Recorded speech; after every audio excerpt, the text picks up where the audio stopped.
a group represented by a Free Speech for the People banner, trying to keep Marjorie Taylor Greene off the ballot for this year's midterm elections. Take a listen to her testimony in a hearing as she fights to stay on the ballot and fights against the ignorance of the left. And that's what I'm talking about. And you know that the term 1776 is actually a term that's sometimes used in politics today. I don't know if you've noticed our state seal here in Georgia. I know you're not from Georgia, but as you can see, we enjoy our history and we're proud of our freedoms. 1776 is on our state seal. Great. And it's also a term that's used in political discourse in America today.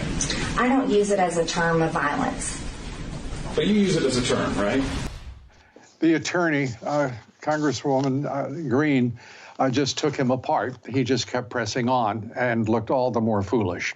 With us now to take up the latest in the Republican Party and her fight against the Marxist left to remain on the ballot in her election, Congresswoman Marjorie Taylor Greene, a great American, a true patriot, and I would say, first of all, a woman of great patience and class to have put up with what she had to in that hearing room. You know, the term 1776, I think that's one of my favorite moments in a very long time, is for you to point up to that and point out the state seal of the great state of Georgia.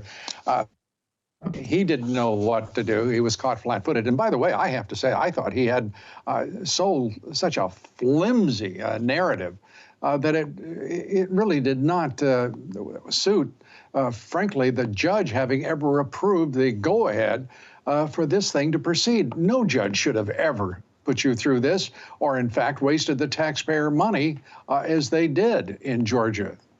Aren't you surprised? Yes, I was surprised. I really, truly thought it would be thrown out. I was shocked that I was actually subpoenaed to be a witness against myself, is what they were saying. But I definitely was not a witness against myself. I told the truth, and that was what was so simple. But yes, for this guy to point out and call 1776 something to be ashamed of.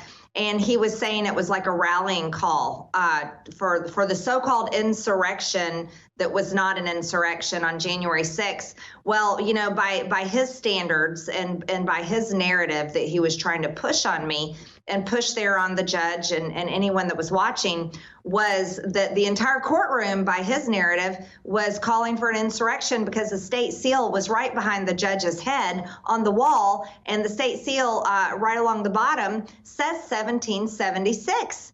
And, you know, that was just so ridiculous. We're proud of our freedoms. 1776 represents the founding of our country.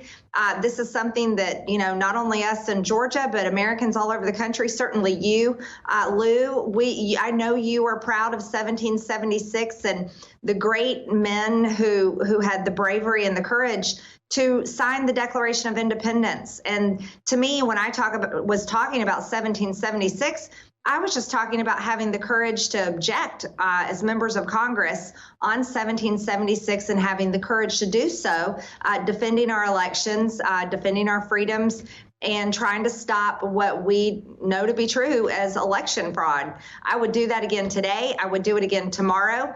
It has nothing to do with calling for violence or war, because I certainly don't ever want to see that here in our country. Right.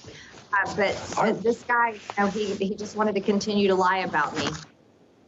Yeah, there was no misinterpretation of his point, his aim, his objective, or his lack of ability to get to any one of those points. You handled it perfectly. I'm impressed, Congresswoman, at your patience and, as I said, your class as you handle that ridiculous situation. Good on you.